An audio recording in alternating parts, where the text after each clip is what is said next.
Kerala motor transport workers welfare ബോർഡിലേക്ക് DEO അല്ലെങ്കിൽ additional DEO തസ്തികയുടെ പരീക്ഷ ഉടൻ തന്നെ വരുന്നുണ്ട് അല്ലെ.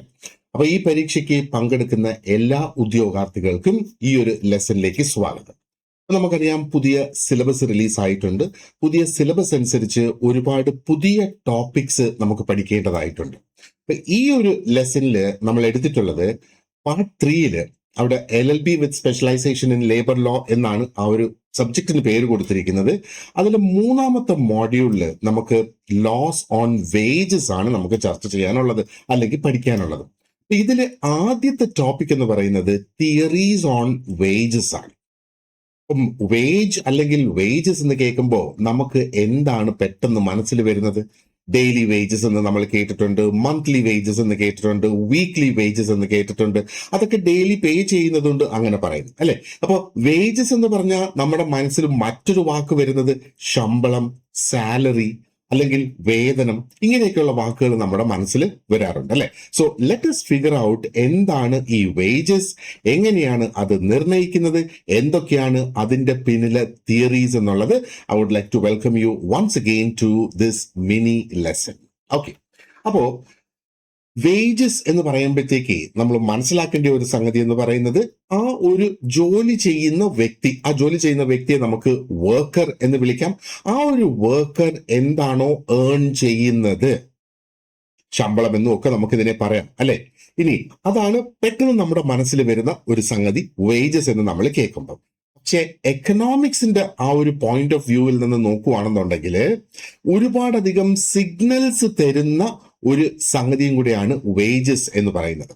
അപ്പോ ഈ വേജസിന്റെ അനുസരിച്ച് നമുക്ക് അത് പ്രൊഡക്ടിവിറ്റിയുടെ ഒരു സിഗ്നൽ ആയിട്ട് കാണാം, അത് ഒരു കോസ്റ്റ് ഓഫ് പ്രൊഡക്ഷൻ എന്ന രീതിയിൽ നമുക്ക് കാണാം, ഒരു മാക്രോ വേരിയബിൾ എന്ന രീതിയിൽ നമുക്ക് കാണാം. ഈ മാക്രോ വേരിയബിൾ ഇൻഫ്ലേഷൻ അല്ലെങ്കിൽ പണപ്പെരുപ്പത്തെ അത് എഫക്റ്റ് ചെയ്യുന്നു. അതേപോലെ തൊഴിലില്ലായ്മ അല്ലെങ്കിൽ അൺഎംപ്ലോയ്മെന്റിനെയും അത് എഫക്റ്റ് ചെയ്യുന്നതായിട്ട് നമുക്ക് കാണാം അല്ലെ. അപ്പോ ഇത് സാമ്പത്തിക ശാസ്ത്രത്തിനെ അടിസ്ഥാനപ്പെടുത്തി നമ്മൾ നോക്കുകയാണെങ്കിൽ വേജസിന്റെ പിന്നിൽ ഇത്രയും അധികം കാര്യങ്ങളുണ്ട് നമുക്ക് പഠിക്കാനായിട്ട് അല്ലെങ്കിൽ നമ്മൾ മനസ്സിലാക്കേണ്ടത്.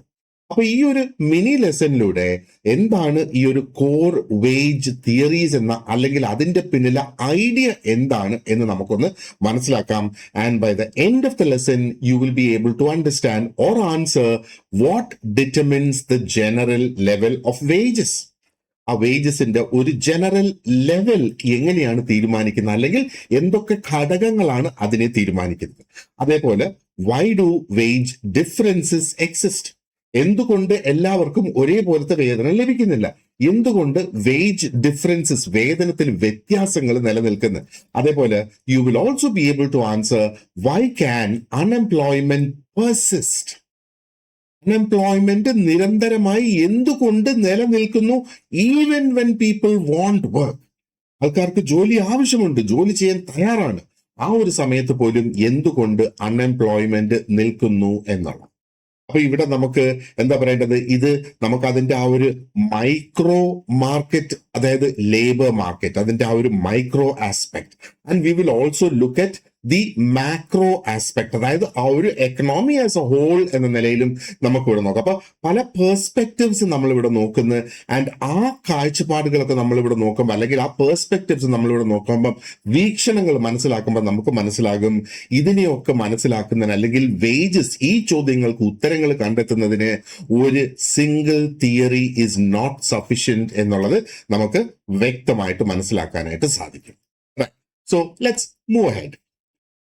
ഇതാണ് ഞാനിപ്പോ പറഞ്ഞതുപോലെ നമുക്ക് പ്രധാനമായിട്ട് ഇതിൽ നമ്മൾ മനസ്സിലാക്കാൻ പോകുന്നത് ആ ഒരു വേജ് ഡിറ്റർമിനേഷൻ. അത് നമ്മൾ ആ ഒരു micro labour market and the macro perspectives, whole economy perspectives നമ്മൾ ഉപയോഗിക്കും.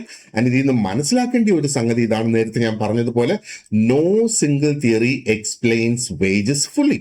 അപ്പൊ അതുകൊണ്ട് തന്നെ അത് കൃത്യമായിട്ട് മനസ്സിലാക്കുന്നതിന് നമ്മൾ ആ ഒരു കംപ്ലീറ്റ് തിയറീസിന്റെ ഒരു ഓവർവ്യൂ നമുക്കുണ്ടാകണം. ആൻഡ് നമ്മുടെ ഡീറ്റെയിൽഡ് ആയിട്ടുള്ള ലെസൺസിൽ, നമ്മുടെ കോഴ്സിൽ ഇതിന്റെ കംപ്ലീറ്റ് ലെസൺസും അവൈലബിൾ ആണ്. ആൻഡ് എല്ലാ ടോപ്പിക്സിനെയും റിലേറ്റ് ചെയ്തുള്ള ക്വസ്റ്റ്യൻസും നിങ്ങൾക്ക് അവൈലബിൾ ആക്കി തരുന്നതാണ്. Okay, so let's move on. എന്താണ് ഇനി വേജ് എന്നുള്ളത് നമുക്ക് ആദ്യം ഒന്ന് മനസ്സിലാക്കാം. അപ്പൊ വേജിനെ കുറിച്ചുള്ള തിയറീസ് ആണല്ലോ നമ്മൾ നോക്കുന്നത്. We need to be very clear about one thing here.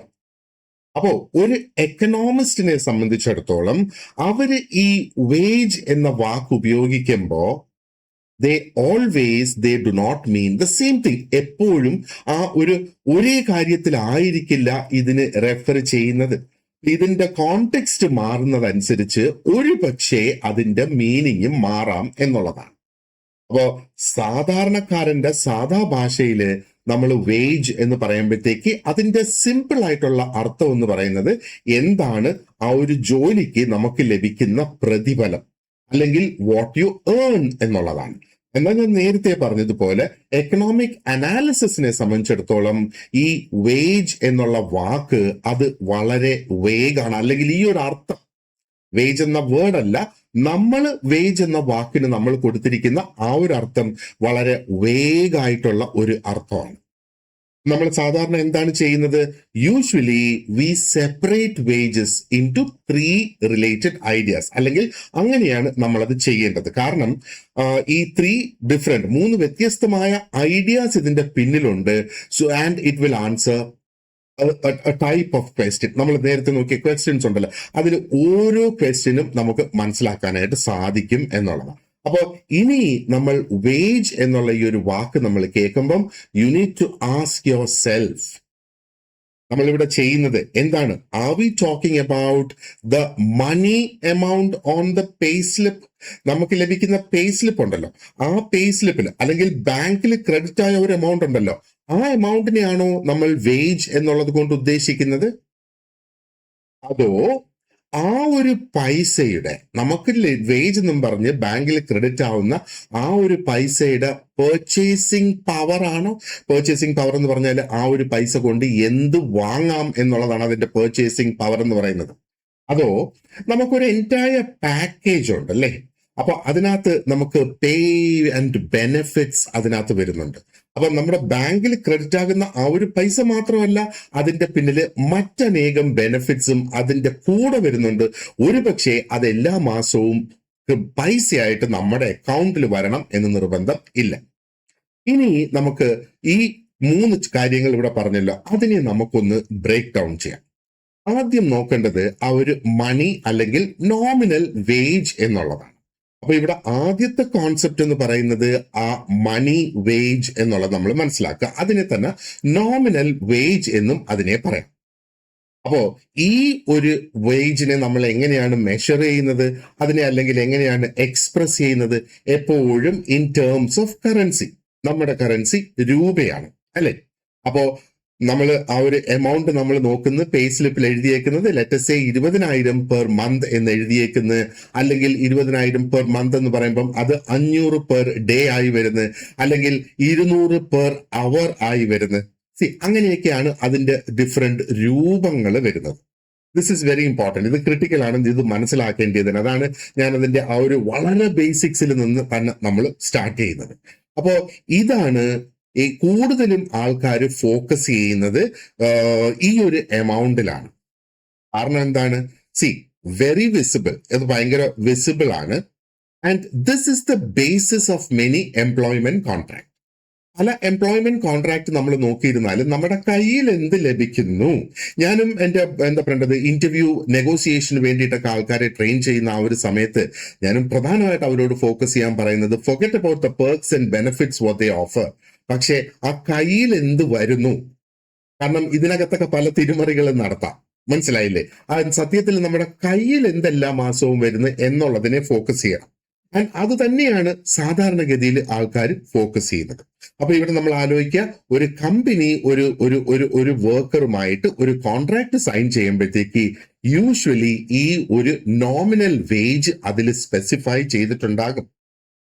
ഇനി വളരെ ഇൻട്രസ്റ്റിംഗ് ആയിട്ട് ഇതിനൊരു സൈക്കോളജിക്കൽ സൈഡും കൂടെ ഉണ്ട് അല്ലെ.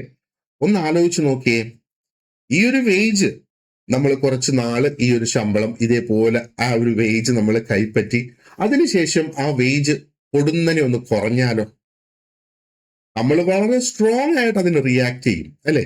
അപ്പൊ വേജ് കട്ട്സ് എന്ന കോൺസെപ്റ്റ് ആണിത്. അപ്പൊ വേജ് കട്ട്സിന് ആൾക്കാർ വളരെ സ്ട്രോങ് ആയിട്ട് റിയാക്ട് ചെയ്യും. So it has the psychological effect also.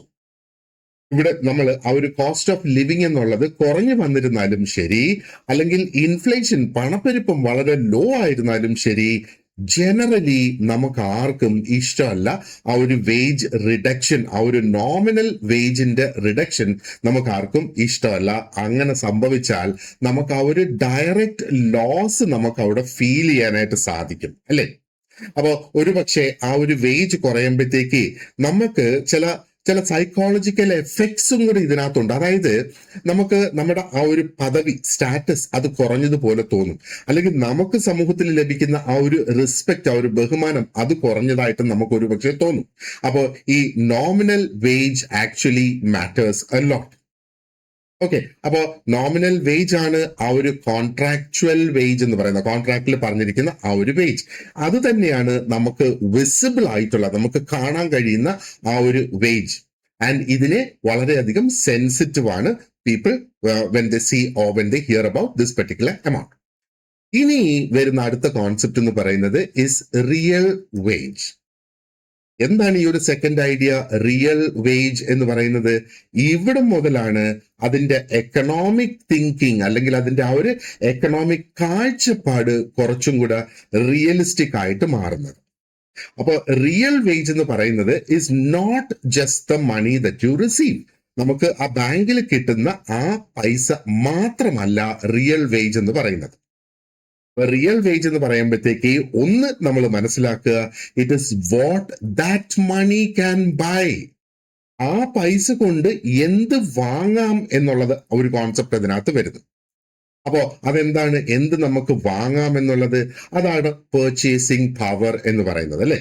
അപ്പൊ real wage actually measures your purchasing power. So what does this mean? This means that the nominal wage adjusted for prices. ആ nominal wage എന്ന് പറയുന്നത് നമ്മൾക്ക് ഓരോ സാധനങ്ങൾ വാങ്ങുന്നതിന് വേണ്ടിയിട്ടുള്ള ആ പ്രൈസസുമായിട്ട് അഡ്ജസ്റ്റ് ചെയ്ത് വരുന്നതാണ് ഈ ഒരു റിയൽ വേജ് എന്ന് പറയുന്നത്. അപ്പോ അങ്ങനെ ഇരിക്കുമ്പോ നമ്മുടെ ആ ഒരു നോമിനൽ വേജ് സെയിം ആയിട്ട് തന്നെ നിലനിന്നിരുന്നാലും ആ ഒരു റിയൽ വേജ് എന്ന് പറയുന്നത് ക്യാൻ ചേഞ്ച്. ഇൻഫ്ലേഷൻ ഉണ്ടാവുകയാണ്, സാധനങ്ങൾക്ക് വില കൂടുകയാണ് എങ്കിൽ നമ്മുടെ നോമിനൽ വേജ് അതേ കണക്ക് തന്നെ നിൽക്കുകയാണ്, മാറിയിട്ടില്ല. ഇപ്പൊ 20,000 3 വർഷമായിട്ട് 20,000 തന്നെയാണ് സാലറിയിൽ നിൽക്കുന്നത്. ഓക്കെ, അപ്പോ 3 വർഷത്തിന് മുന്നേ 20,000 കിട്ടിയിരുന്നതും ഇപ്പോ 20,000 കിട്ടുന്നതുമായിട്ട് ഉള്ള ആ ഒരു വ്യത്യാസം ഒന്ന് ആലോചിച്ച് നോക്കുക. നമുക്ക് 3 വർഷം മുന്നേ 20,000 കിട്ടിയിരുന്നപ്പോ ഇപ്പൊ വാങ്ങാൻ കഴിയുന്നതിനേക്കാൾ കൂടുതൽ സാധനം അന്ന് വാങ്ങാനായിട്ട് സാധിക്കുമായിരുന്നു. ഇപ്പോ അത്രയും അധികം സാധനങ്ങൾ വാങ്ങാനായിട്ട് സാധിക്കുന്നില്ല. അതാണ് എന്താ പറയേണ്ടത്, ആ ഒരു റിയൽ വേജ് എന്ന് പറയുന്നത്. So now you get the difference. നമ്മൾ പേ സ്ലിപ്പ് നോക്കിയാൽ അല്ലെ കോൺട്രാക്ട് നോക്കിയാൽ അതിനകത്തൊന്നും മാറിയിട്ടില്ല. അപ്പൊ ഇവിടെ പ്രൈസസ് കൂടുകയാണെങ്കിൽ അത് ഫുഡ് പ്രൈസ് ആവാം, റെന്റ് ആകാം, ട്രാൻസ്പോർട്ട് ആകാം, ഇലക്ട്രിസിറ്റി ആകാം, ഇതിനൊക്കെ കൂടുന്നു എന്നുള്ളത് നമുക്ക് കാണാം. അപ്പൊ നമ്മുടെ റിയൽ വേജ് അവിടെ കുറഞ്ഞു, പക്ഷേ നോമിനൽ വേജ് മാറിയിട്ടേ ഇല്ല, അത് അതേ കണക്ക് തന്നെ നിൽക്കുന്ന. ഈ ഒരു വ്യത്യാസം കാണുന്നില്ലേ? ഈ ഒരു ഡിസ്റ്റിങ്ഷൻ വളരെ ഇമ്പോർട്ടന്റ് ആണ്. പ്രത്യേകിച്ചും മാക്രോ എക്കണോമിക്സിനെ നോക്കുമ്പോഴത്തേക്ക് this is really very important. Because when we discuss inflation, വേജിന്റെ റിജിഡിറ്റി ആൻഡ് ലേബർ മാർക്കറ്റിന്റെ അഡ്ജസ്റ്റ്മെന്റ്, ഇങ്ങനെയുള്ള കാര്യങ്ങളൊക്കെ നമ്മൾ ഡിസ്കസ് ചെയ്യുമ്പോഴത്തേക്ക് ഈ ഒരു റിയൽ വേജും നോമിനൽ വേജും ആയിട്ടുള്ള ഡിഫറൻസ് എന്താണ് എന്ന് നമ്മൾ മനസ്സിലാക്കണം. ചില അവസരങ്ങളില് എക്കണോമി എന്ന് പറയുമ്പോഴത്തേക്ക് അത് അഡ്ജസ്റ്റ് ചെയ്യുന്നത് is not by cutting nominal wages, അല്ലെങ്കിൽ ആ ഒരു എക്കോണമിക്ക് ഒരു അഡ്ജസ്റ്റ്മെന്റ് ഉണ്ടാകുന്നത് നോമിനൽ വേജസ് കട്ട് ചെയ്തുകൊണ്ടല്ല. നോമിനൽ വേജസ് കട്ട് ചെയ്താൽ ആൾക്കാരിൽ നിന്ന് റെസിസ്റ്റൻസ് അവിടെ വരും. ബട്ട് ആക്ച്വലി എന്താണ് ഇവിടെ സംഭവിക്കുന്നത്? They allow inflation to reduce real wages, and അത് ക്വയറ്റ് ആയിട്ട് അതിന്റെ പിന്നിൽ അങ്ങ് നടക്കുകയാണ്, ബാക്ക്ഗ്രൗണ്ടിൽ നടക്കുന്ന ഒരു സംഗതിയാണ്. And this is one reason economics treat real wages as crucial.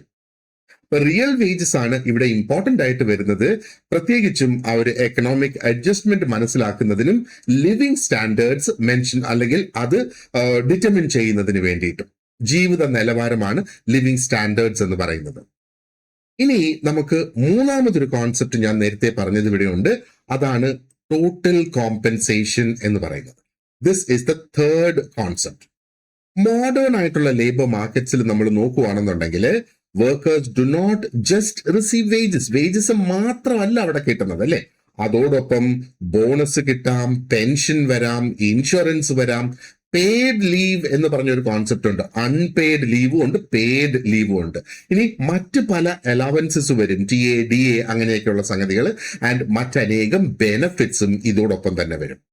അപ്പൊ നമ്മൾ ഇവിടെ ഇപ്പൊ സംസാരിക്കുന്നത് ടോട്ടൽ കോമ്പൻസേഷൻ എന്നുള്ളതാണ്. അപ്പോ ഒരു വർക്കറെ സംബന്ധിച്ചിടത്തോളം ആ വർക്കറിന്റെ യഥാർത്ഥ എക്കണോമിക് റിവാർഡ് അല്ലെങ്കിൽ യഥാർത്ഥത്തിൽ ആ ഒരു വ്യക്തിക്ക് ജോലിയിൽ നിന്ന് ലഭിക്കുന്നത് പലപ്പോഴും ടോട്ടൽ പാക്കേജ് ആണ്, ജസ്റ്റ് ആ ഒരു മന്ത്ലി സാലറി മാത്രമല്ല. ഇത് വളരെ പ്രധാനപ്പെട്ടതാണ്, പ്രത്യേകിച്ചും ഫേംസിന്റെ അല്ലെങ്കിൽ കമ്പനീസിന്റെ സൈഡിൽ നിന്ന് നമുക്ക് ആ ഒരു എംപ്ലോയറുടെ സൈഡിൽ നിന്ന് നോക്കുമ്പോഴത്തേക്ക്. അപ്പൊ ഇവിടെ ഇത് പ്രധാനപ്പെട്ടതാകുന്നത് ഒരുപക്ഷെ ഇന്റർവ്യൂ സമയത്ത് തന്നെ ഇത് പ്രധാനപ്പെട്ടതാകും. ഫേംസും വർക്കേഴ്സും പലപ്പോഴും അവർക്ക് വില പേശാൻ അല്ലെങ്കിൽ നെഗോഷിയേറ്റ് ചെയ്യാനായിട്ട് സാധിക്കും ഓവർ പാക്കേജസ്. അപ്പൊ അവിടെ ആ ഒരു വേജ് റേറ്റിൽ മാത്രമല്ല നെഗോസിയേഷൻ വരുന്നത്, ബാക്കി പെർക്സിലും ഈ ബോണസസിലും ഇൻഷുറൻസിലും ഒക്കെ അവിടെ നെഗോസിയേഷൻ അവിടെ വരാം എന്നുള്ളതാണ്. അപ്പൊ നമുക്ക് ഇതിന്റെ ഒരു എക്സാമ്പിൾ നോക്കുകയാണെന്നുണ്ടെങ്കിൽ, നമ്മൾ ഒരു ജോലി തിരക്കി നടക്കുന്ന ആ ഒരു സമയത്ത് ഒരു കമ്പനി സ്ലൈറ്റ്ലി ലോവർ ആയിരിക്കും അവരുടെ ആ ഒരു സാലറി അല്ലെങ്കിൽ ഈ നമുക്ക് കൈ കിട്ടാൻ പോകുന്ന ആ ഒരു എമൗണ്ട് എന്ന് പറയുന്നത്. പക്ഷേ അവരുടെ ഹെൽത്ത് ഇൻഷുറൻസ് ഒരു പക്ഷേ വളരെ നല്ല ഒരു ഹെൽത്ത് ഇൻഷുറൻസ് ആയിരിക്കും. ആ നല്ല ഒരു ഹെൽത്ത് ഇൻഷുറൻസ് എന്ന് പറയുമ്പോഴത്തേക്ക് ക്യാഷ്ലെസ് ആയിട്ടുള്ള ഫെസിലിറ്റി, എന്താ പറയേണ്ടത്, ആ ഒരു എംപ്ലോയി അതിനകത്ത് കവേർഡ് ആണ്. എംപ്ലോയിക്ക് സ്പൗസും കുട്ടികളും ഉണ്ടെങ്കിൽ അവരും അതിനകത്ത് കവേർഡ് ആണ്. എംപ്ലോയിയുടെ പേരൻസും അതിനകത്ത് കവേർഡ് ആണ്. പ്രത്യേകിച്ച് പേരൻസിന് 60 വയസ്സിന് മുകളിലാവുന്നവർക്ക് ഇൻഷുറൻസ് കിട്ടുന്നത് ബുദ്ധിമുട്ടാണ്. പക്ഷെ ഇവിടെ ആ ഒരു ഇൻഷുറൻസും കൂടെ അവർക്ക് ലഭിക്കുന്നത്. അപ്പൊ നോക്ക്, സാലറി ഇച്ചിരി കുറഞ്ഞിരുന്നാലും നോക്ക് ബാക്കിയുള്ള പേർക്സ് അവിടെ വലുതായിട്ട് അവിടെ വരുന്നു. എന്നാൽ another firm might offer a higher salary, പക്ഷേ ബെനിഫിറ്റ്സ് അവിടെ കുറവായിരിക്കും. ഇനി ഓരോരുത്തരുടെ ഇൻഡിവിജ്വൽ സാഹചര്യം അനുസരിച്ച് they can choose what they want എന്നുള്ളത്. അപ്പൊ നമ്മൾ രണ്ട് വ്യത്യസ്തമായ വർക്കേഴ്സിനെ എടുക്കുകയാണെന്നുണ്ടെങ്കിൽ they might have the same nominal wage, ഒരു പക്ഷേ അവർക്ക് സെയിം ആയിരിക്കും, പക്ഷെ ടോട്ടൽ കോമ്പൻസേഷൻ നോക്കുമ്പം that could be different. And ഈ ഒരു ഘടകം will actually determine whether that particular job is attractive or not. Really അത് അട്രാക്റ്റീവ് ആയിട്ടുള്ള നല്ലൊരു ജോബ് ആണ് അല്ലെങ്കിൽ നല്ലൊരു ഓഫർ ആണ് എന്നുള്ള ആ ഒരു രീതിയിൽ ഒരു തീരുമാനം എത്തുന്നതിന് നമ്മളെ സഹായിക്കും എന്നുള്ളതാണ്. Now it also matters when comparing wages across sectors and countries. നമ്മൾ വേജസിനെ കമ്പയർ ചെയ്ത് നോക്കുമല്ലോ, ഒരു കമ്പനിയിൽ നിന്ന് മറ്റൊരു കമ്പനിയിലേക്ക് പോവുകയാണെങ്കിൽ എങ്ങനെയായിരിക്കും ആ വേജസിനെ നമുക്ക് കമ്പയർ ചെയ്ത് നോക്കുന്നതിനും ഈ ഒരു ടോട്ടൽ കോമ്പൻസേഷൻ എടുത്താണ് കമ്പയർ ചെയ്ത് നോക്കേണ്ടത്. കാരണം ചില സ്ഥലങ്ങളിൽ they have lower cash wages, പക്ഷേ ഭയങ്കര സ്ട്രോങ് ആയിരിക്കും അവർ തരുന്ന മറ്റ് ബെനിഫിറ്റ്സ് എന്ന് പറയുന്നത്. അപ്പൊ ടോട്ടൽ കോമ്പൻസേഷൻ നമ്മൾ ഇഗ്നോർ ചെയ്യുകയാണെങ്കിൽ ഒരു കംപ്ലീറ്റ് മിസ്അണ്ടർസ്റ്റാൻഡിങ് ഇവിടെ വരാം, which would be a better job എന്നുള്ള കാര്യത്തിന്. അപ്പൊ ഇതിൽ നിന്ന് നമ്മൾ മനസ്സിലാക്കേണ്ട ആ ഒരു കീ ഇൻസൈറ്റ് എന്ന് പറയുന്നത് is workers focus on real wages and living standards. വർക്കേഴ്സിന്റെ ഫോക്കസ് അവിടെയാണ് വരുന്നത്. വർക്കേഴ്സ് യൂഷ്വലി ഫോക്കസ് ചെയ്യുന്നത് ആ ഒരു റിയൽ വേജസ്. എന്താണ് റിയൽ വേജസ്? ആ ഒരു കിട്ടുന്ന മണിയുടെ പർച്ചേസിംഗ് പവർ ആണ്, അല്ലെ? കാരണം റിയൽ വേജസ് കൊണ്ടാണ് ലിവിംഗ് സ്റ്റാൻഡേർഡ്സ് തീരുമാനിക്കാനായിട്ട് കഴിയുക, എങ്ങനെ എന്റെ ജീവിതം മുമ്പോട്ട് പോകും എന്നുള്ളത്. That is the real wages. Nominal അല്ല, റിയൽ വേജസ്. അപ്പൊ ഫേംസിനെ സംബന്ധിച്ചിടത്തോളം എന്താണ്? They can focus on unit labour cost എന്ന് പറഞ്ഞാൽ, യൂണിറ്റ് ലേബർ കോസ്റ്റ് എന്ന് പറയുമ്പോഴത്തേക്ക് how much labour cost per unit of outcome. ഇപ്പൊ എന്തെങ്കിലും പ്രൊഡ്യൂസ് ചെയ്യുന്ന ഒരു ഫാക്ടറി ആണ് എന്ന് വിചാരിക്കുക. അപ്പൊ അവർക്ക് ഒരു സംഗതി, ഇപ്പൊ കാർ ഉണ്ടാക്കുന്ന ഒരു ഫാക്ടറി അങ്ങനെയാണെങ്കിൽ അവർക്ക് ഒരു കാർ ഉണ്ടാക്കുന്നതിന് വേണ്ടിയിട്ട് വരുന്ന ലേബർ അവർക്ക് കാൽക്കുലേറ്റ് ചെയ്യാനായിട്ട് സാധിക്കും.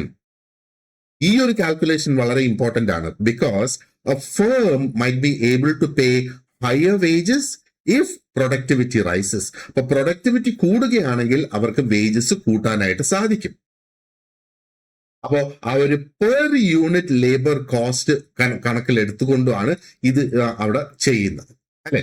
അപ്പോ ഈ ഒരു കോൺസെപ്റ്റ് നമ്മൾ മനസ്സിൽ വെച്ചിരിക്കുക. പിന്നീട് നമ്മൾ ആ തിയറീസിലേക്ക് കടക്കുമ്പോഴേക്കും നമുക്ക് ഈ ഒരു കോൺസെപ്റ്റ് വളരെ വ്യക്തമായിട്ട് നമുക്ക് മനസ്സിലാക്കേണ്ടതായിട്ട് വരും. അല്ലെങ്കിൽ ഈ കോൺസെപ്റ്റ് പലയിടത്തും നമ്മൾ റിപ്പീറ്റഡ് ആയിട്ട് നമ്മൾ ഇത് ഉപയോഗിക്കും എന്നുള്ളതാണ്. കാരണം there is a link between wages, price and productivity. അപ്പോൾ അവിടെയാണ് ആ ഒരു real story of the wage, അല്ലെങ്കിൽ ആ ഒരു റിയൽ വേജസിന്റെ റിയൽ സ്റ്റോറി നമുക്ക് മനസ്സിലാക്കി അത് ആ ഒരു ഫേമിന്റെ കോസ്റ്റും ഒക്കെ ആയിട്ട് ബന്ധപ്പെടുത്തി നമുക്ക് അവിടെ കൊണ്ടുവരേണ്ടതായിട്ട് വരും, അല്ലെ? അപ്പോ നമ്മൾ ഒന്ന് മനസ്സിലാക്കി വെച്ചേക്കേണ്ട ഒരു സംഗതി എന്ന് പറയുന്നത്, എക്കണോമിക്സിനെ സംബന്ധിച്ചിടത്തോളം അവർ വേജസിനെ ഡിസ്കസ് ചെയ്യുമ്പോൾ എന്താണ് അവരവിടെ കൊണ്ടുവരാനായിട്ട് ശ്രമിക്കുന്നത്, അല്ലെങ്കിൽ നമ്മൾ എപ്പോഴും ഒരു ക്ലാരിറ്റി നമ്മൾ സീക്ക് ചെയ്യേണ്ടത് എന്താണ്? നോമിനൽ വേജിനെ കുറിച്ചാണോ നമ്മൾ സംസാരിക്കുന്നത്? അതാണ് പേ സ്ലിപ്പിൽ നമുക്ക് കാണുന്ന, അതാണ് എല്ലാ മാസവും ബാങ്ക് അക്കൗണ്ടിലേക്ക് വരുന്നത്. അതോ ഇനി റിയൽ വേജ് ആണോ? റിയൽ വേജ് എന്ന് പറയുമ്പോഴത്തേക്ക് നമുക്ക് കിട്ടുന്ന ആ ഒരു മണിയുടെ പെർച്ചേസിംഗ് പവറിനെ കുറിച്ചിട്ടാണോ ഇവിടെ പറയുന്നത്? അതോ ടോട്ടൽ കോമ്പൻസേഷനെ കുറിച്ചാണോ? ഇപ്പൊ ടോട്ടൽ കോമ്പൻസേഷൻ എന്ന് പറയുമ്പോഴത്തേക്ക് ആ ഫുൾ പേ അവിടെ വരുന്നുണ്ട്, ആൻഡ് അതോടൊപ്പം നമുക്ക് ലഭിക്കുന്ന കംപ്ലീറ്റ് ബെനിഫിറ്റ്സും കാര്യങ്ങളും. ഇനി നമ്മുടെ ബിഹാഫിൽ എന്തെങ്കിലും ടാക്സ് പോലും പിടിച്ച് അവർ ഗവൺമെന്റിലേക്ക് അടയ്ക്കുന്നുണ്ടെങ്കിൽ അതും ടോട്ടൽ കോമ്പൻസേഷന്റെ ഭാഗമായിട്ട് വരും എന്നുള്ളതാണ്. അപ്പൊ ഈ 3 ideas, basic ideas about wages, ഇത് നമുക്ക് വളരെ ക്ലിയർ ആക്കണം. അങ്ങനെയാകുമ്പോഴത്തേക്ക് ഈ വേജ് തിയറീസ് തന്നെ കുറെ കൂടെ ഈസി ആകും നമുക്ക് മനസ്സിലാക്കാനായിട്ട്. Because now you know exactly what type of wage each theory is actually trying to explain. ഇപ്പൊ ഞാൻ തുടക്കത്തിലേ പറഞ്ഞിരുന്നത്, ഈ തിയറീസ് എന്ന് പറയുന്നത് there is no single theory that can explain the wages completely. അപ്പൊ വേജസിന്റെ ഈ 3 കോൺസെപ്റ്റ്സ് നമ്മൾ ഇവിടെ എടുത്ത് മനസ്സിലാക്കിയത് എന്തിനാണ്? പല തിയറീസും ഇതിന്റെ പല ആസ്പെക്ട്സിനെയാണ് ഡിസ്കസ് ചെയ്യുന്നത്. ചില തിയറീസ് ടോട്ടൽ കോമ്പൻസേഷനെ കുറിച്ചാണെന്നുണ്ടെങ്കിൽ, ചില തിയറീസ് റിയൽ വേജിനെ കുറിച്ചായിരിക്കും, ചില തിയറീസ് നോമിനൽ വേജിനെ കുറിച്ചായിരിക്കും ഡിസ്കസ് ചെയ്യുന്നത്. അപ്പൊ ഇതിൽ ഏത് തിയറി ഏത് കോൺസെപ്റ്റിനെ കുറിച്ച് ഡിസ്കസ് ചെയ്യുന്നുള്ള കൺഫ്യൂഷൻ നമുക്ക് ഒഴിവാക്കുന്നതിന് വേണ്ടി നമ്മൾ ഇത് ഡിസ്കസ് ചെയ്തു എന്നുള്ളതാണ്. Now let us look at the classical foundation. Okay, അപ്പൊ wages and the long run forces ആണ് ഇവിടെ. അപ്പൊ ഈ ഒരു ക്ലാസിക്കൽ തിയറീസ് അല്ലെങ്കിൽ പഴയ തിയറീസ് എന്ന് വേണമെങ്കിൽ നമുക്ക് പറയാം.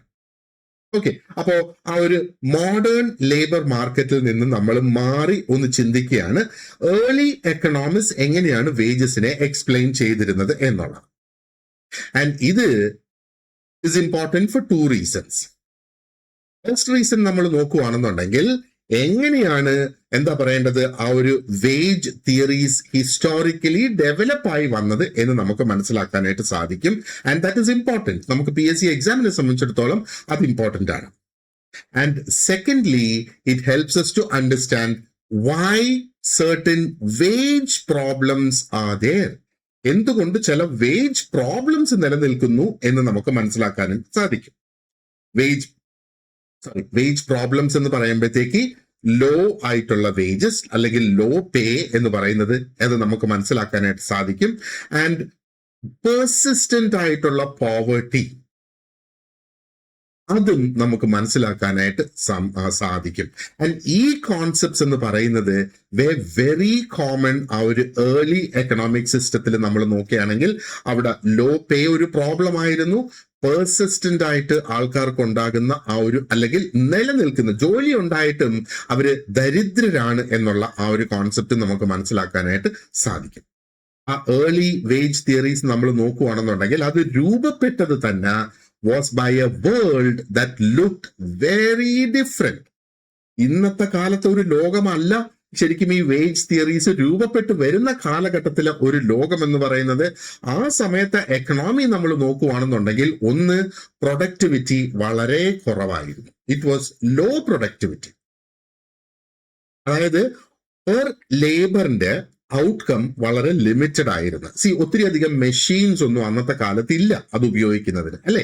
മാനുവൽ ആയിട്ട് തന്നെ ആൾക്കാർ ചെയ്യുക. അപ്പൊ ഔട്ട്പുട്ട് പെർ വർക്കർ എന്ന് പറയുന്നത് ലിമിറ്റഡ് ആയിരുന്നു. ആൻഡ് ലേബർ വളരെയധികം അബണ്ടന്റ് ആയിരുന്നു. ഒരുപാടധികം വർക്കേഴ്സ് ഉണ്ടായിരുന്നു and they were competing for jobs. അപ്പം ഒരു ജോബിന് വേണ്ടിയിട്ട് കോമ്പറ്റീഷൻ കൂടുമ്പം അതുകൊണ്ടുണ്ടാകാൻ സാധ്യതയുള്ള പ്രശ്നങ്ങൾ നമുക്ക് ഓൾറെഡി അറിയാം. ആൻഡ് അന്നത്തെ കാലത്ത് ഈ സോഷ്യൽ പ്രൊട്ടക്ഷൻ എന്ന് പറയുന്നത് വളരെ വീക്കായിരുന്നു. അതായത് ലേബറേഴ്സിനുള്ള വെൽഫെയർ സിസ്റ്റംസ് ഇല്ലായിരുന്നു, ലേബർ പ്രൊട്ടക്ഷൻ ഇല്ലായിരുന്നു, പബ്ലിക് സേഫ്റ്റി നെറ്റ്സ് ഇല്ലായിരുന്നു. അതേപോലെ നമുക്ക് വേണമെങ്കിൽ പറയാം ലേബർ ലോസ് തന്നെ ഒരു പക്ഷേ ഒട്ടും സ്ട്രോങ് അല്ലാത്ത ലേബർ ലോസ് ആയിരുന്നു ആ ഒരു കാലഘട്ടത്തിൽ നിലനിന്നത് എന്ന് വേണമെങ്കിൽ നമുക്ക് പറയാം. അപ്പോൾ ആ ഒരു കാലഘട്ടത്തില് വേജ് തിയറീസ് തന്നെ നമ്മൾ നോക്കുവാണെങ്കിൽ പലപ്പോഴും അത് എക്സ്പ്ലെയിൻ ചെയ്യാൻ ശ്രമിച്ചത് എന്തുകൊണ്ട് workers tended to remain poor even when economic conditions were growing. അപ്പൊ അന്നത്തെ വേജ് തിയറീസ് നമ്മൾ നോക്കുകയാണെന്നുണ്ടെങ്കിൽ ആ വേജ് തിയറീസിൽ പലപ്പോഴും എക്സ്പ്ലെയിൻ ചെയ്തിരുന്നത് എന്തുകൊണ്ട് ഈ ജോലിക്കാർ ദരിദ്രരായി നിലനിൽക്കുന്നു, ഈ പൊതുവെ എക്കണോമി ഗ്രോ ചെയ്യുന്നുണ്ടെങ്കിലും ലേബറേഴ്സ് ദരിദ്രരായിട്ട് നിലനിൽക്കുന്നു എന്നാണ്. അപ്പൊ ഇവിടെ രണ്ട് പ്രധാനപ്പെട്ട ഇൻഫ്ലുവൻഷ്യൽ ആയിട്ടുള്ള രണ്ട് ഐഡിയാസ് ഇവിടെ നമുക്ക് കാണാം. ഒന്ന് സബ്സിസ്റ്റൻസ് തിയറി ആൻഡ് മറ്റൊന്ന് വേജ് ഫണ്ട് തിയറിയാണ്. സ്ക്രീനിൽ നിങ്ങൾ കാണുന്നത് പോലെ സബ്സിസ്റ്റൻസ് തിയറി, ഇതിനെ തന്നെ റിക്കാർഡിയൻ ട്രഡിഷൻ എന്നും ഇവിടെ പറയുന്നു. അപ്പൊ ഈ സബ്സിസ്റ്റൻസ് തിയറി എന്ന് പറയുന്നത് is associated with the classical tradition. അപ്പോ ഇത് എന്താ പറയേണ്ടത്, Ricardo is the man or the person who worked behind this എന്ന് വേണമെങ്കിൽ നമുക്ക് പറയാം. അപ്പൊ ഇവിടുത്തെ ബേസിക് ക്ലെയിം എന്താണ്? In the long run wages tend to move towards a subsistence level. ഇവിടെ സബ്സിസ്റ്റൻസ് ലെവൽ എന്ന് പറഞ്ഞാൽ എന്താണ് എന്ന് പറഞ്ഞാൽ എങ്ങനെയെങ്കിലും അത്യാവശ്യം ഒന്ന് പിടിച്ചു നിൽക്കാൻ വേണ്ടി മാത്രമുള്ള ഒരു ലെവലിലേക്ക് നീങ്ങും എന്നുള്ളതാണ് ഈ സബ്സിസ്റ്റൻസ് ലെവൽ പറയുന്നത്. അത്യാവശ്യം ചിലപ്പം ഭക്ഷണം കഴിച്ചു പോകാൻ വേണ്ടി ഉള്ള ആ ഒരു ലെവലിലേക്ക് അത് ചുരുങ്ങും എന്നുള്ളത്. അപ്പോ ദീർഘകാലം കൊണ്ട് ഈ wages will tend to move towards a subsistence level എന്നുള്ളതാണ് ഈ ഒരു സബ്സിസ്റ്റൻസ് തിയറി എന്ന് പറയുന്നത്. അപ്പൊ ഇവിടെ ഞാൻ നേരത്തെ പറഞ്ഞതുപോലെ സബ്സിസ്റ്റൻസ് ലെവൽ എന്ന് പറയുന്നത് എന്താണ്? It does not mean comfort, luxury or even ഒരു ഡീസന്റ് ആയിട്ടുള്ള ഒരു സ്റ്റാൻഡേർഡ് ഓഫ് ലിവിങ് പോലും ഇവിടെ ഉണ്ട് എന്ന് നമുക്ക് പറയാൻ കഴിയില്ല. സബ്സിസ്റ്റൻസിന്റെ അർത്ഥം അങ്ങനെയാണ് നമ്മൾ മനസ്സിലാക്കേണ്ടത്. സോ എന്താണ് അന്നേരം ഇതിന്റെ യഥാർത്ഥ മീനിങ് എന്ന് പറയുന്നത്? A wage that is just enough for workers to survive and to sustain the labour force over time. അപ്പോ ഒരു ലേബർ ഫോഴ്സിനെ അല്ലെങ്കിൽ ജനങ്ങളുടെ കാര്യം തന്നെ എടുക്കുക. പൊതുവെ ജനത്തിനെ നിലനിർത്തുന്നതിന് അല്ലെങ്കിൽ ഒരു ജനതയ്ക്ക് സസ്റ്റെയിൻ ചെയ്തു പോകാനായിട്ട് അല്ലെങ്കിൽ ജസ്റ്റ് ജീവിച്ചു പോകാനായിട്ട് ഭക്ഷണം, അല്ലേ? ഒന്ന് ആലോചിച്ച് നോക്കുക. ഭക്ഷണം, പിന്നെ നമുക്ക് വീട് വേണം, തുണികൾ വേണം, വസ്ത്രങ്ങൾ വേണം, ഇതെല്ലാം വേണം. അപ്പൊ ഈ ഒരു തിയറി സജസ്റ്റ് ചെയ്യുന്നത് എന്താണ്? വെൻ വേജസ്, അല്ലെങ്കിൽ ഈ ഒരു തിയറി സജസ്റ്റ് ചെയ്യുന്നത് ഇതാണ്, wages are pull towards a minimum level needed to keep workers alive and able to work. അപ്പോ വേജസ് ടെൻഡ് ടുവേർഡ്സ് സബ്സിസ്റ്റൻസ്, അതായത് survival and labour force maintenance എന്നുള്ളതാണ്.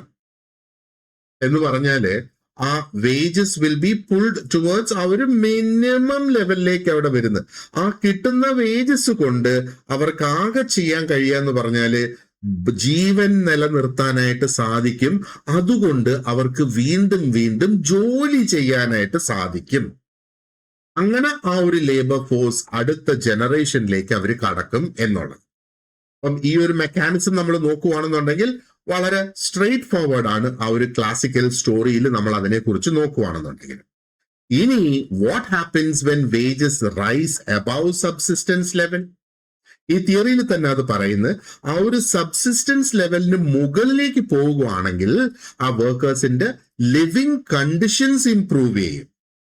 അപ്പൊ ഹിസ്റ്റോറിക്കലി നമ്മൾ നോക്കുകയാണെന്നുണ്ടെങ്കിൽ ലിവിങ് കണ്ടീഷൻസ് ഇംപ്രൂവ് ചെയ്യുമ്പോഴത്തേക്ക് എന്താണ് അവിടെ സംഭവിക്കുന്നത്? ഒരു ഹയർ ആയിട്ടുള്ള പോപ്പുലേഷൻ ഗ്രോത്ത് ഉണ്ടാകും. Families will become larger. അങ്ങനെ വരുമ്പോഴത്തേക്ക് there will be a larger future labor supply. മനസ്സിലായ? ആ സബ്സിസ്റ്റൻസ് ലെവലിന് മുകളിലേക്ക് പോകുമ്പോൾ ഹയർ പോപ്പുലേഷൻ ഗ്രോത്ത് അവിടെ വരുന്നു, ഫാമിലീസ് ലാർജർ ആകുന്നു. അങ്ങനെ വരുമ്പോ ആ ഫ്യൂച്ചറിൽ ഒരു ലാർജ് വർക്ക് ഫോഴ്സ് അല്ലെങ്കിൽ ലേബർ സപ്ലൈ ഉണ്ടാകും എന്നുള്ളതാണ്. അപ്പോ ഈ വർക്കേഴ്സിന്റെ നമ്പേഴ്സ് ഇൻക്രീസ് ചെയ്യുന്ന അനുസരിച്ച് competition four jobs will become strong. ജോലിക്ക് വേണ്ടിയിട്ടുള്ള മത്സരം അല്ലെങ്കിൽ കോമ്പറ്റീഷൻ സ്ട്രോങ് ആകും. കോമ്പറ്റീഷൻ സ്ട്രോങ് ആകുമ്പോഴത്തേക്ക് എന്താണ്, വേജസിനെ വീണ്ടും അത് താഴ്ത്തി കൊണ്ടുവരും എന്നുള്ളതാണ്. അപ്പോൾ ഈ ഒരു ക്ലാസിക്കൽ റീസണിങ് ഇതാണ്, വേജസ് ആ ഒരു സബ്സിസ്റ്റൻസ് ലെവലിന് മുകളിൽ പോവുകയാണെങ്കിൽ ലേബർ സപ്ലൈ എക്സ്പാൻഡ് ചെയ്യും. എങ്ങനെയാണ് എക്സ്പാൻഡ് ചെയ്യുന്നത്? ഫാമിലീസ് ലാർജർ ആകുന്നു, പോപ്പുലേഷൻ വലുതാകുന്നു, അങ്ങനെ ലേബർ സപ്ലൈ എക്സ്പാൻഡ് ചെയ്യുന്നു. അത് എക്സ്പാൻഡ് ചെയ്യുമ്പോൾ എന്താ ജനറലി സംഭവിക്കുക? കോമ്പറ്റീഷൻ കൂടുന്ന ലേബർ മാർക്കറ്റിൽ വേജസ് വീണ്ടും അവിടെ കുറയും എന്നുള്ളതാണ്. ഇനി ഇത് കുറഞ്ഞ് it will come below subsistence level. ആ ഒരു സബ്സിസ്റ്റൻസ് ലെവലിന് താഴേക്ക് വരുമ്പോഴത്തേക്ക് എന്താണ് പിന്നെ സംഭവിക്കുക? നേരെ ഓപ്പോസിറ്റ് സംഭവിക്കുക, അല്ലെ? ലിവിങ് കണ്ടീഷൻസ് വളരെ വേഴ്സ് ആകും. അപ്പൊ ഹിസ്റ്റോറിക്കലി ഇതുകൊണ്ട് എന്താണ് സംഭവിക്കുന്നത്? ഹയർ മോർട്ടാലിറ്റി റേറ്റ് ഉണ്ടാകും. മോർട്ടാലിറ്റി എന്ന് പറഞ്ഞാൽ മരണങ്ങൾ അവിടെ ഉണ്ടാകുന്നു. ലോവർ ഫെർട്ടിലിറ്റി ഉണ്ടാകും. ലോവർ ഫെർട്ടിലിറ്റി എന്ന് പറയുമ്പോഴത്തേക്ക് ലോവർ പോപ്പുലേഷൻ ആയി പോകും, അല്ലെ? അത് മൈഗ്രേഷൻ അവിടെ സംഭവിക്കാം, അല്ലെങ്കിൽ ആ ഒരു ലേബർ ഫോഴ്സിൽ നിന്ന് തന്നെ ഒരു വിഡ്രോവൽ നടക്കുന്നതായിട്ട് നമുക്ക് കാണാം. അപ്പോൾ അങ്ങനെ വരുമ്പോ ലേബർ സപ്ലൈ തന്നെ അവിടെ കുറഞ്ഞു വരും ഓവർ ടൈം. കാരണം അത് ഒട്ടും അട്രാക്റ്റീവ് അല്ലാതെയായി മാറുന്നു ആ ജോബ്സ് എന്ന് പറയുന്നത്. അതുകൊണ്ട് അതിൽ നിന്ന് ആൾക്കാർ പിന്മാറുന്നു.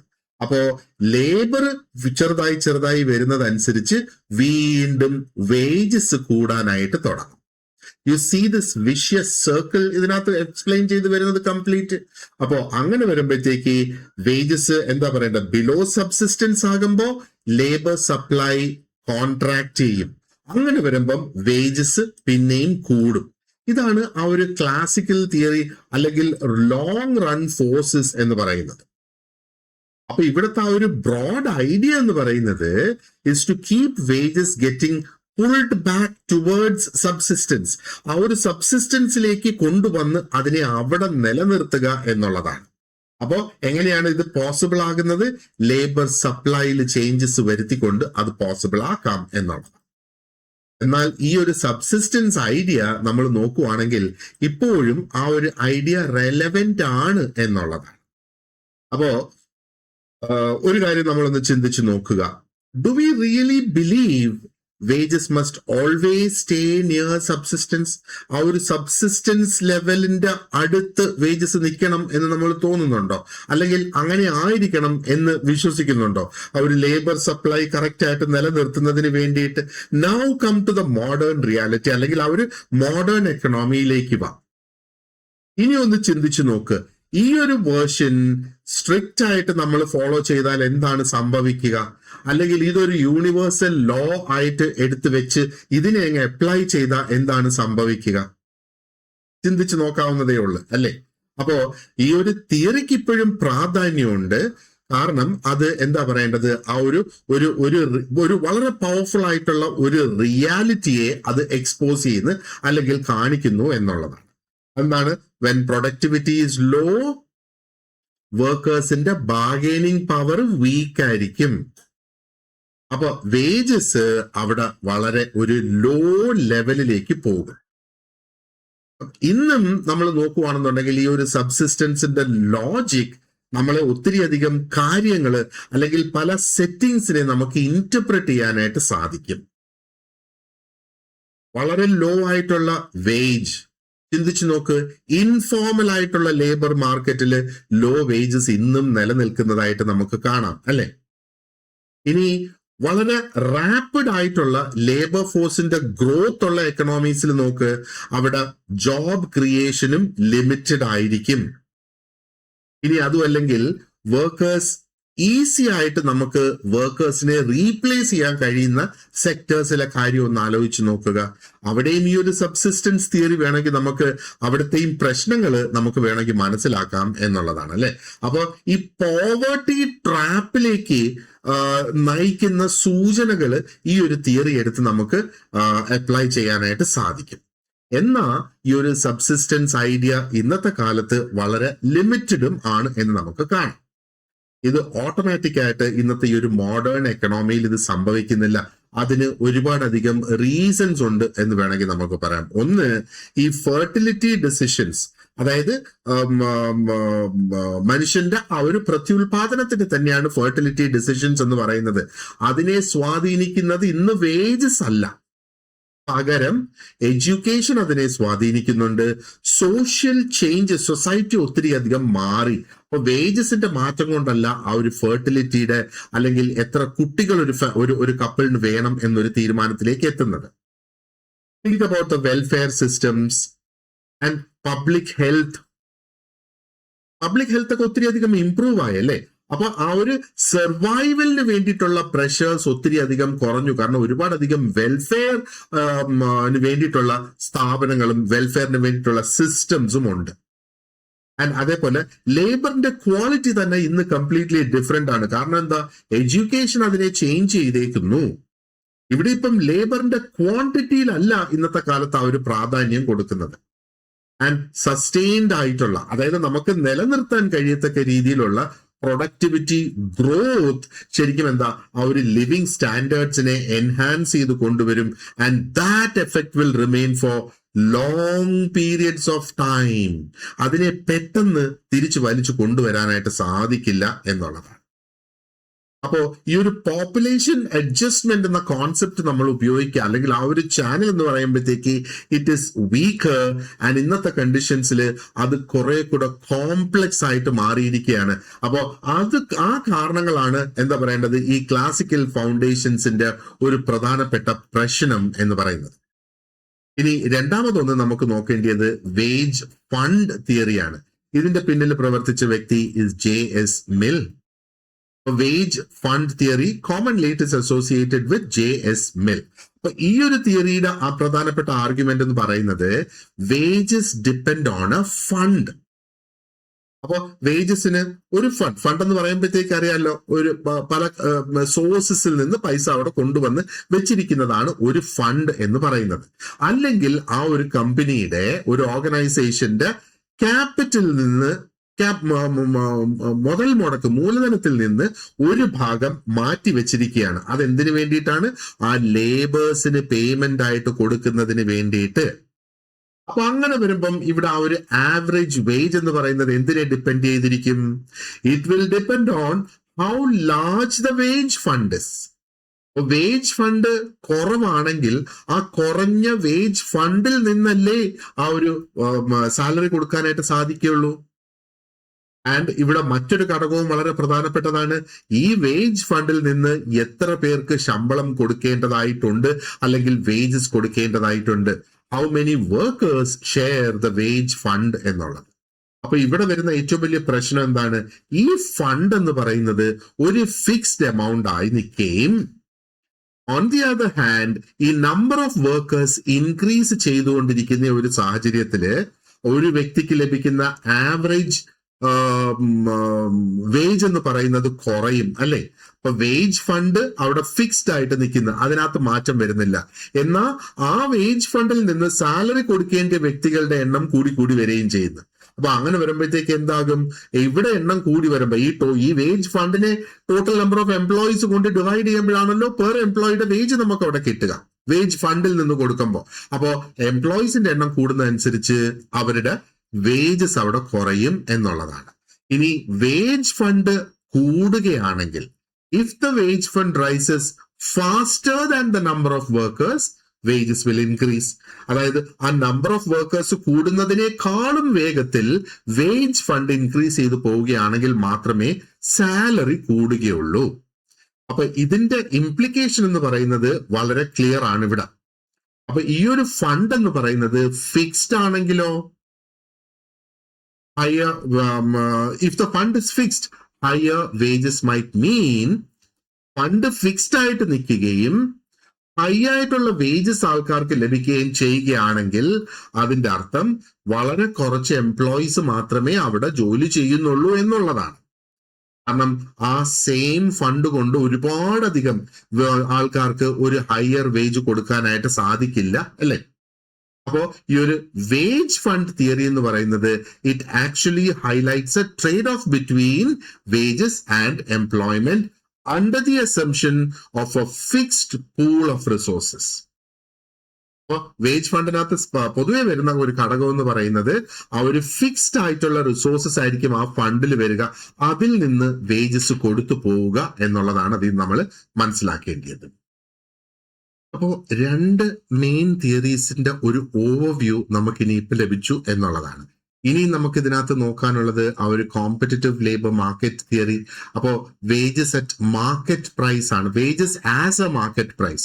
അപ്പൊ ഇതിനകത്ത് നിയോ ക്ലാസിക്കൽ വ്യൂസ് നമ്മൾ നോക്കുവാണെങ്കിൽ wages are determined when labour demand meets labour supply.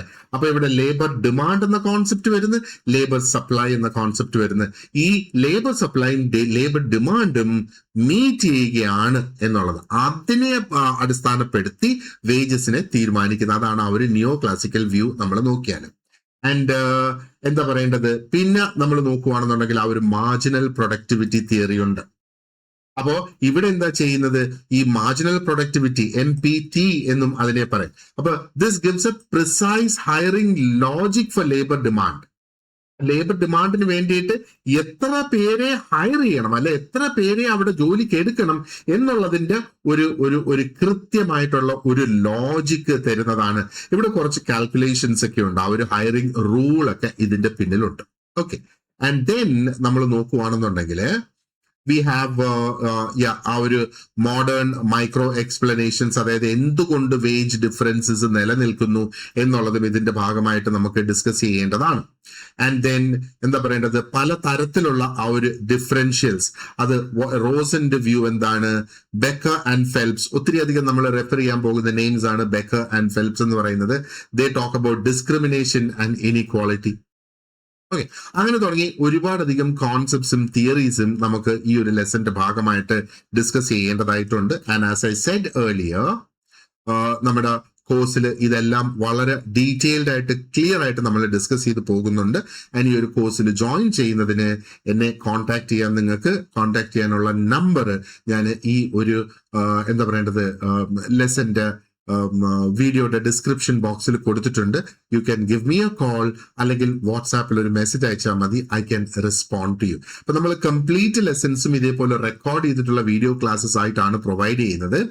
And നിങ്ങൾക്ക് നോട്ട്സ് PDF ആക്കിയിട്ട് നമ്മൾ തരും. ആൻഡ് ആഴ്ചയിൽ ഒരിക്കൽ നമുക്കൊരു ടെസ്റ്റ് ഉണ്ടാകും, ആ ഒരു വീക്കിൽ കവർ ചെയ്ത പോർഷൻസിന്റെ. ആൻഡ് പരീക്ഷയ്ക്ക് മുന്നോടിയായിട്ട് ഒരു 10 മോഡൽ എക്സാംസും കൂടെ നമ്മൾ കണ്ടക്ട് ചെയ്യാനായിട്ട് പ്ലാൻ ചെയ്തിട്ടുണ്ട്. സോ ദിസ് ഇസ് ദ എന്താ പറയേണ്ടത് ആ ഒരു basic structure of the lesson. ഇനി കൂടുതൽ ഇൻഫർമേഷൻ അറിയാൻ just give me a call and I will help you. Okay, അപ്പോ ഇനി ഈ ഒരു ക്വിക്ക് ആയിട്ട് ഈ ഒരു ക്വസ്റ്റ്യന്റെ ആൻസർ നമുക്ക് കിട്ടുന്നുണ്ടോ എന്നൊന്ന് നോക്കിയേ. Why is the real wage more meaningful for living standards than a nominal wage? അപ്പൊ എന്തുകൊണ്ടാണ് റിയൽ വേജ് എന്ന് പറയുന്നത് കുറെ കൂടെ മീനിങ് ഫുൾ ആയിട്ട് വരുന്നത് ദാൻ നോമിനൽ വേജ്? അപ്പോ റിയൽ വേജിന്റെ കോൺസെപ്റ്റ് നമുക്കറിയാം, നോമിനൽ വേജിന്റെ കോൺസെപ്റ്റും നമുക്ക് അവിടെ ഇപ്പൊ മനസ്സിലായി, അല്ലെ? എന്തുകൊണ്ടാണ് ഈ ഒരു റിയൽ വേജ് എന്ന് പറയുന്നത് കുറെ കൂടെ അധികം എന്താ മീനിങ് ഫുൾ ആയിട്ട്, അർത്ഥവത്തായിട്ട് മാറുന്നത്? Is it because real wages show the amount of money paid before tax? Although real wages measure purchasing power by accounting for changes in the pricing level. അല്ലെ, ഇതാണ് അതിന്റെ ആ ഒരു റൈറ്റ് ആൻസർ എന്ന് പറയുന്നത്. അപ്പൊ റിയൽ വേജ് എന്ന് പറയുമ്പോഴത്തേക്ക് അത് ആ ഒരു പർച്ചേസിംഗ് പവറിന്റെ ഒരു മെക്കാനിസം തന്നെയാണ്. Another question is, according to marginal productivity theory, why do wages often rise with skills? ഇത് നമ്മൾ ഡിസ്കസ് ചെയ്തിട്ടില്ല ഈ ഒരു പാർട്ട്. അപ്പൊ ഈ മാർജിനൽ പ്രൊഡക്ടിവിറ്റി തിയറി എന്ന് പറയുന്നത് it links wages to the value of a worker's marginal contribution. ആ ഒരു വർക്കറിന്റെ മാർജിനൽ കോൺട്രിബ്യൂഷനുമായിട്ട് എന്താ പറയേണ്ടത് ലിങ്ക് ചെയ്യുന്നതാണ്, പ്രൊഡക്ഷനെ ലിങ്ക് ചെയ്യുന്ന ഒരു സംഗതിയാണിത്. അപ്പോ ആ ഒരു വർക്കറിന് കൂടുതൽ സ്കിൽസ് ഉണ്ടെങ്കിലോ ആ ഒരു വർക്കറിന്റെ മാർജിനൽ പ്രോഡക്റ്റ് ഓഫ് ലേബർ അത് കൂടും. ഇപ്പൊ മാർജിനൽ പ്രോഡക്റ്റ് ഓഫ് ലേബർ എന്ന് പറയുന്നതാണ് ആ ഒരു വ്യക്തിയുടെ എക്സ്ട്രാ ഔട്ട്പുട്ട്, അല്ലെ, ആ ഒരു വർക്കറിൽ നിന്ന് കിട്ടുന്ന ആ ഒരു എക്സ്ട്രാ ഔട്ട്പുട്ട് എന്ന് പറയുന്നത് അത് കൂടുകയാണ് അവിടെ ചെയ്യുന്നത്. ആൻഡ് വെൻ ദിസ് ഔട്ട്പുട്ട്, ഈ ഔട്ട്പുട്ട് വിൽക്കുമ്പോഴേക്ക് എന്താ സംഭവിക്കുക? മാർജിനൽ റവന്യൂ അവിടെ ഉണ്ടാകുന്നു, അല്ലെങ്കിൽ മാർജിനൽ റവന്യൂ പ്രോഡക്റ്റ് എന്നാണ് അതിനെ പറയുന്നത്, MRP. അപ്പോ പ്രോഫിറ്റ് മാക്സിമൈസ് ചെയ്യുന്ന ഫേംസ് എന്താ ചെയ്യുന്നത്?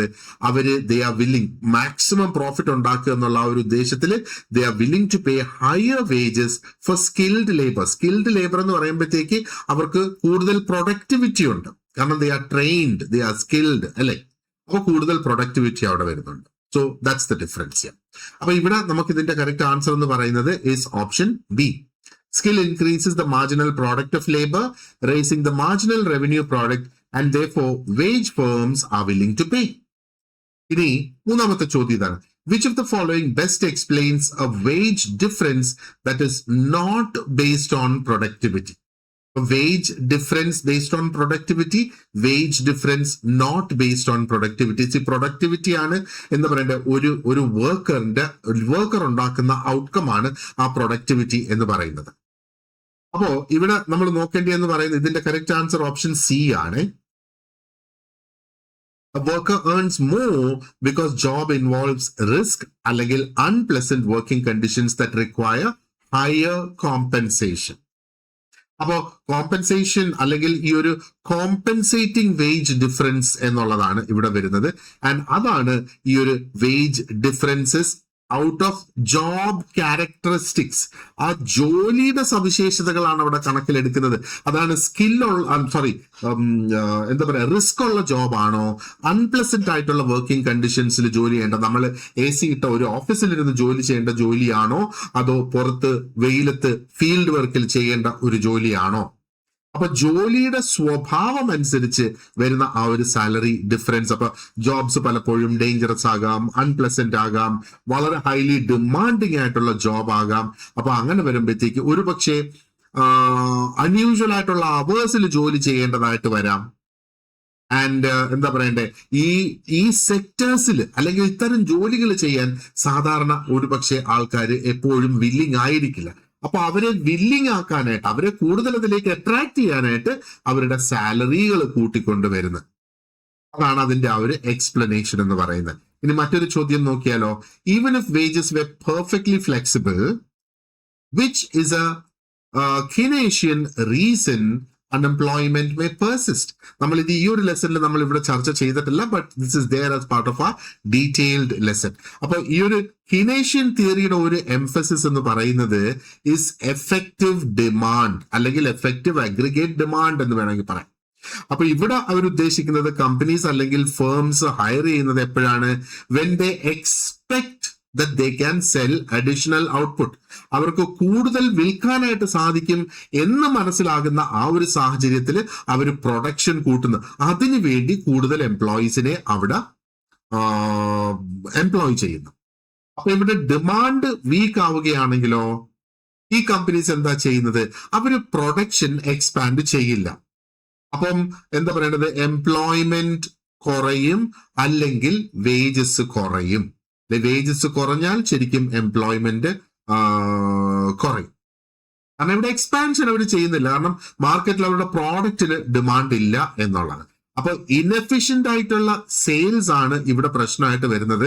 ആ ഒരു ഹയർ വേജ് കോസ്റ്റ് അല്ല, അവർക്ക് വിറ്റഴിച്ചു പോകാൻ പറ്റാത്തതാണ്. So option B is the correct answer. Firms may not hire because expected sales are weak. So lowering wages does not automatically raise employment. അപ്പൊ ഇവിടെ സാലറി കുറച്ചു എന്നും പറഞ്ഞ് എംപ്ലോയ്മെന്റ് കൂടണം എന്ന് നിർബന്ധമില്ല. കാരണം വിറ്റഴിച്ചു പോയെങ്കിൽ മാത്രമല്ലേ ആ ഒരു എന്താ പറയേണ്ടത്, ബേസിക് എംപ്ലോയ്മെന്റ് എങ്കിലും അവിടെ നിലനിർത്താനായിട്ട് സാധിക്കും. അപ്പൊ ഇതേപോലെ PSC നമ്മളടുത്ത് റീസെന്റ് ആയിട്ട് ചോദിച്ചു വരുന്ന തരത്തിലുള്ള ക്വസ്റ്റ്യൻസ് ആണ് നമ്മൾ ഇതോടൊപ്പം നിങ്ങൾക്ക് പ്രിപ്പയർ ചെയ്ത് നിങ്ങളുടെ മുന്നിൽ പ്രസന്റ് ചെയ്യുന്നത്. So you have A clear understanding of the concept. അതിന്റെ ആ ഒരു അനലിറ്റിക്കൽ ഇമ്പാക്റ്റും എന്താണ് എന്ന് മനസ്സിലാക്കാനായിട്ട് സാധിക്കും. ഇത്തരത്തിലുള്ള ചോദ്യങ്ങളാണ്, നല്ല നിലവാരത്തിലുള്ള ചോദ്യങ്ങളാണ് PSC ഇപ്പം പല പരീക്ഷകൾക്കും ചോദിച്ചു വരുന്നതായിട്ട് നമുക്ക് കാണാം. ഈ ഒരു പരീക്ഷയും എന്താ പറയേണ്ടത്, ഇസ് നോ ഡിഫറെന്റ്. ഇതേ കണക്കുള്ള നല്ല ക്വസ്റ്റ്യൻസ് ഈ എക്സാമിനും നമുക്ക് എക്സ്പെക്ട് ചെയ്യാവുന്നതാണ്. Alright, so thank you very much for watching this lesson and you have an excellent day ahead. See you in class.